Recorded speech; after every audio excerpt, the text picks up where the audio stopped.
কবরের মধ্যে কিছু কিছু ব্যক্তির লাশ ফেরেশতারা খুঁজে পাবেন না।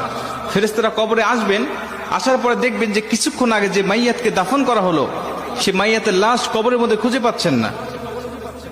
আল্লাহ রাসূল সাল্লাল্লাহু আলাইহি সাল্লাম বলেন, বুখারীর বর্ণনায় আসছে যে মাইয়াতকে যখন দাফন করে আত্মীয় স্বজনরা চলে যায়, 40 কদম দূরে যাওয়ার পরেই 40 কদম দূরে যাওয়ার পরেই তার কবরে ফেরেশতার আগমন হয়। দুইজন ফেরেশতা তার কবরে আসে।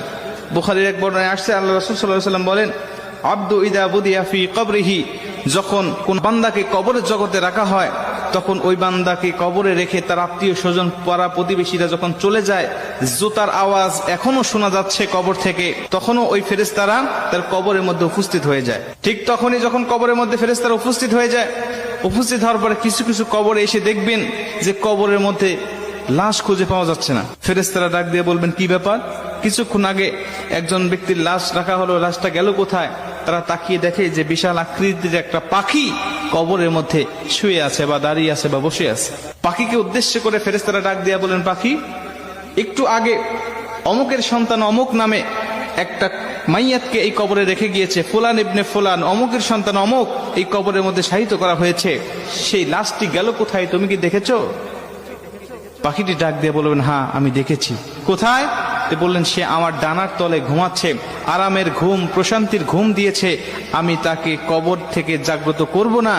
ইসরাফিল আলাইহিস সালাতু ওয়াস সালাম যখন সিংহায় ফুঁক দিবে তখন পর্যন্ত আমি তার পাহারাদার হিসাবে এখানে থাকবো, তাকে প্রশান্তির ঘুম দেওয়ার জন্য আমি এখানে তাকে পাহারা দিব। মুসলমান ভাইরা আমার, ফেরেশতারাই পাখিকে ডাক দেয়া বলবেন, পাখি রে, ওই ব্যক্তিকে একটু বের করে দাও, আমরা তাকে শুধু 3টা প্রশ্ন করে চলে যাব। 3টা প্রশ্নের উত্তর যদি দিতে পারে তাহলে তুমি তাকে আরামের ঘুম, প্রশান্তির ঘুম তুমি তাকে পেরে রাখবে। পাখিটি ডাক দেয়া বলেন, না, আমি তাকে বের করে দিব না, আমি তাকে বের হতে দেব না, আমি তাকে ডাক দিতে পারবো না। খবরদার তোমরাও উচ্চস্বরে কথা বলবে না। বান্দা বড় ক্লান্ত শ্রান্ত শরীর নিয়ে, দেহ নিয়ে দুনিয়াতে আল্লাহর ইবাদত বন্দেগী করে এসেছে, আমি তাকে প্রশান্তির ঘুম পাড়িয়েছি, এই ঘুম থেকে আমি তাকে জাগনা করতে পারবো না। জোরে কোন সুবহানাল্লাহ। আমি তাকে জাগনা করতে পারবো না ঘুম থেকে। ফেরেশতারা ডাক দিয়া বলবেন, তোমাকে জাগনা করতেই হবে, কারণ আমি তাকে 3টা প্রশ্ন করব, তাকে রব সম্বন্ধে, দিন সম্বন্ধে আর নবী সম্বন্ধে তার কেমন ধারণা আছে, আমি তার কাছ থেকে এই জবাবদিহিটা নিতে চাই। তারপরে তুমি তাকে আরামের ঘুম, প্রশান্তির ঘুম তুমি তাকে পারাবে, যদি সে উত্তরগুলো দিতে পারে।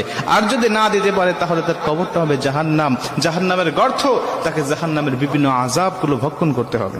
মুসলমান ভাইরা আমার, পাখিটি সঙ্গে সঙ্গে ডাক দিয়া বলেন, ফেরেশতা, তুমি জানো না এই ব্যক্তিকে আমার আল্লাহ